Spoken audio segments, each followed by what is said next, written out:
Hey everyone, welcome back to the Dailey Blend show with me, Reed Dailey. If you're new around here, this is the weekly rundown, and we are in March 19th, 2024, and I'm excited about this show for a number of reasons. But before I jump into it, I want to remind you that we are available on Apple Podcasts, Google Podcasts, Spotify, and YouTube. If you're a social guy, and I certainly am, check us out on Instagram and X at Dailey Blend. That's DAILEYBLEND. And with all that said, let's jump into the show. So it's been almost 6 months since I've been talking about recording the Dailey Blend podcast, which is my house music podcast, also by sort of the same name, the same sort of title brand, Dailey Blend. And I just kept on debating it. It was such like a big milestone for me as someone who's been recording DJ sets since I think back in 2002, 2003. And back then it was a whole lot more frustrating. So it was either recording them with Serato and trying to get them into a computer or some just terrible tape recorder, or I'm just like thinking back to being in my apartment in Queens and trying to record and just thinking of how many times I just gave up because, you know, you'd get like halfway through and the computer would glitch or run out of memory, or the, you know, promise of this little tape recorder or MP3 recorder that could hook up to Serato or your turntables out would work, and it just wouldn't. So moving into, you know, episode 150, I'm a person that always believes in technology and kind of the advancements. And so I tried to use, or I didn't try, I did use the new DJ Studio software, which I got exposed to thanks to a YouTube video from Laidback Luke. I reached out to the DJ Studio team. I'm actually in the process of reviewing it. So I've gotten my sort of first review of that software out, and I've got a couple more that I'm going to do, both video and then just sort of text-based reviews, because I'm a huge fan of it. And so what I did is I went through, and I originally was going to do 3 mixes. I was going to do sort of a down-tempo deep house mix. I was going to do sort of like a funky mix, and then I was going to do like a big EDM room mix.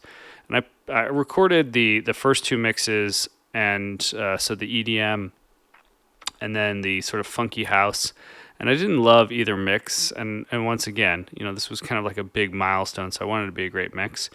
And then I tried again on the EDM mix with like a second one, and I just like didn't love it. And so I walked away from the project for about 6 weeks. And then one weekend it was raining here in Chicago, and I said, you know what? I don't have anything to do. It's pretty quiet around the house. Why don't I jump into it? So I went through and used, I think I used ChatGPT to look up all the famous artwork, or not artwork, all the famous EDM songs each year, and sort of used it as a baseline.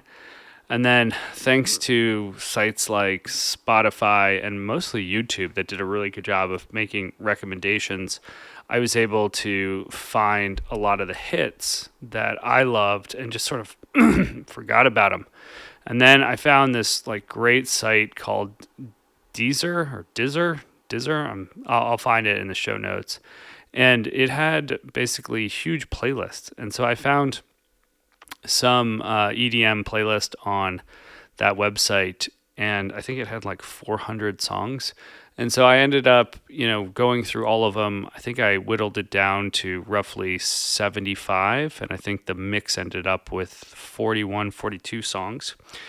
And that was sort of the basis of it. I recorded the mix twice through the DJ Studios app. The first one was good, not great. The second one, sort of I changed the flow a little bit. I think what really tripped up me and sort of the software a little bit was the fact that I was doing a lot of dubstep mixes in there, and that sort of like offbeat, it just sometimes makes it hard.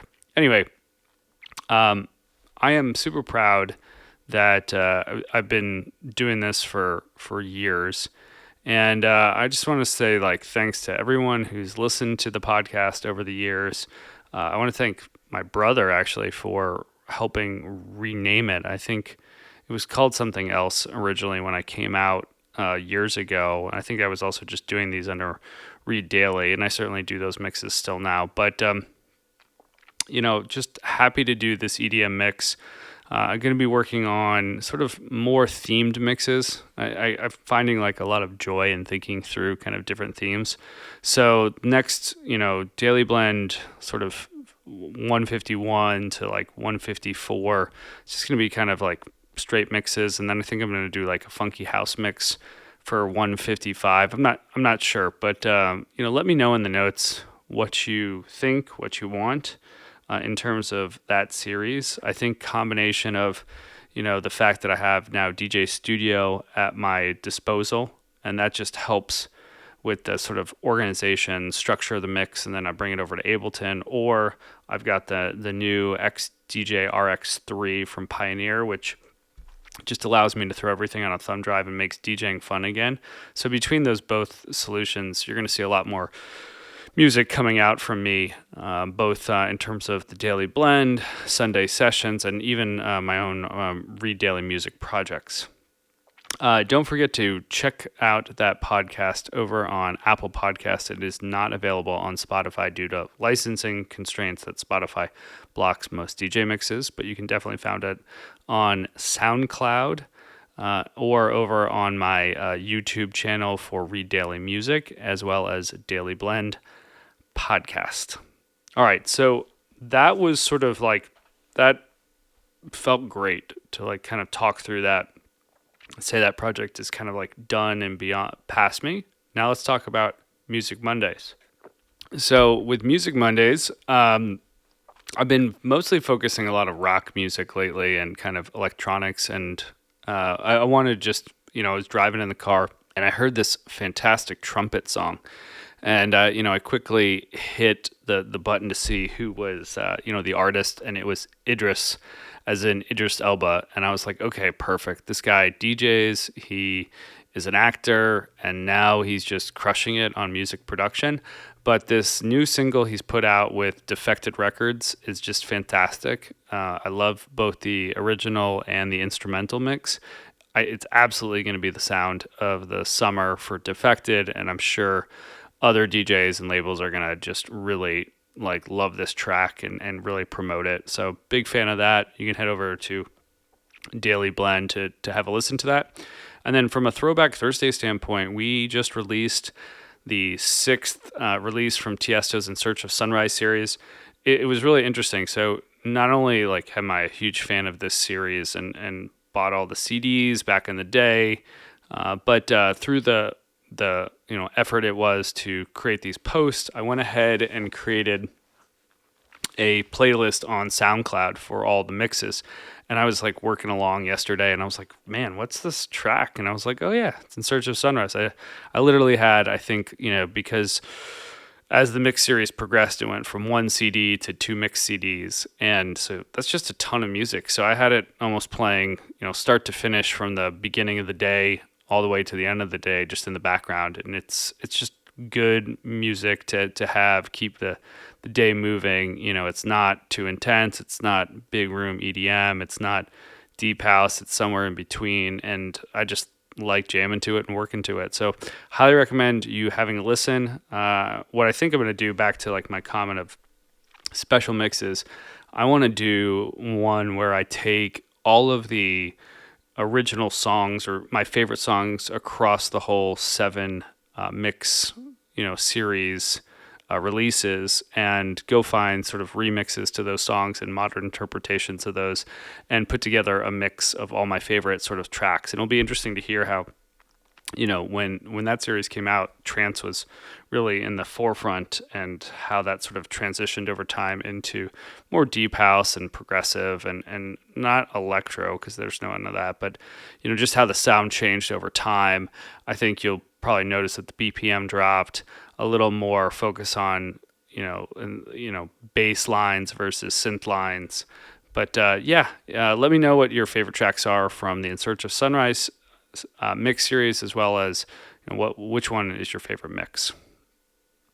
In terms of Drink with Greg, Negronis with Greg, I am fired up because Greg and I sort of got really busy, and we finally said, like, let's get back on the horse, if you will. And so we recorded a Negronis with Greg podcast 2 weeks ago, and we actually recorded a Drink with Greg podcast as well, and we had issues with the audio, so we lost that podcast. But, the show must go on. In terms of structure, we're sort of switching it up a little bit. You're going to start to see more of the books that we're loving, kind of the cocktail books that we like, coming out more on Mondays. And then we're going to do a little more on some big news, which is TNN, which is Tuesday Night Negronis. And it was just sort of saying, like, hey, we love Negronis. And,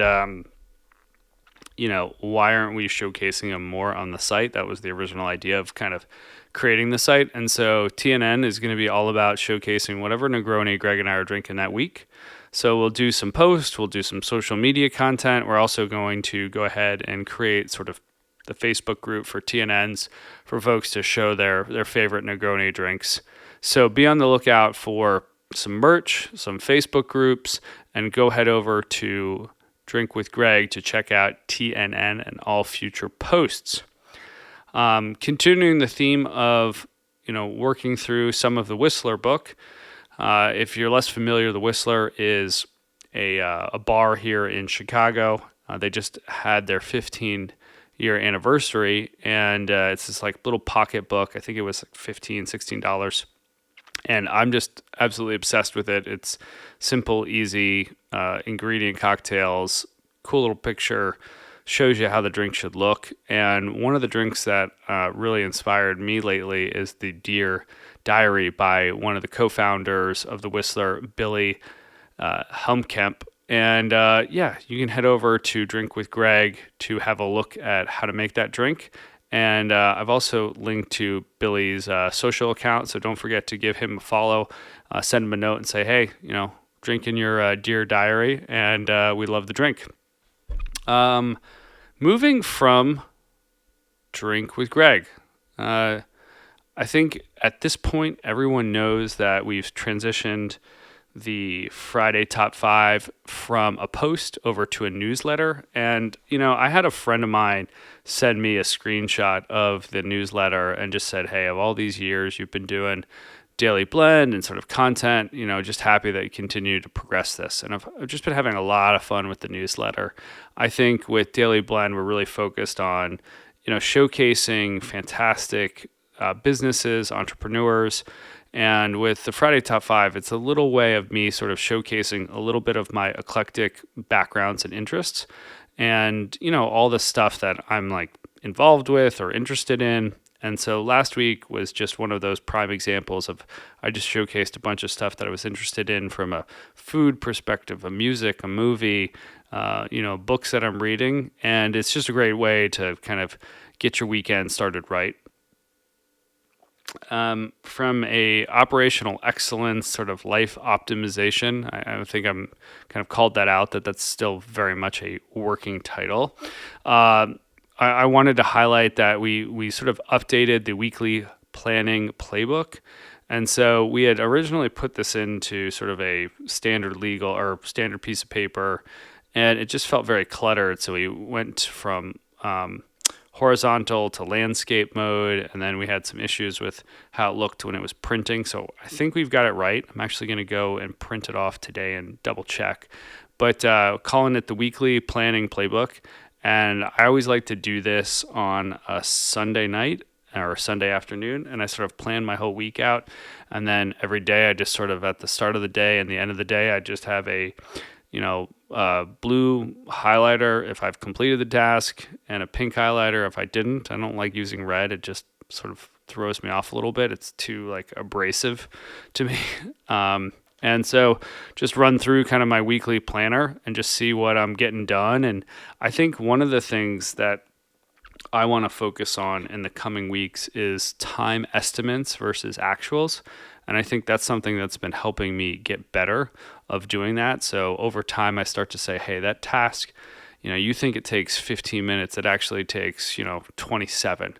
Or, hey, you think it takes 30, it actually takes 48. And so better understanding kind of the effort that it takes to do certain tasks so that you can plan your day accordingly. I know I've certainly moved from, saying I'm going to do things to time boxing. So when I accept a task, I actually go into my calendar and I block time to actually get that task done. Otherwise, it doesn't get done. And those are just some things that have been helping me sort of win the day, win the week. If you do download the weekly planning playbook, give me some feedback. I'd love to hear what you think of it and how you're using it.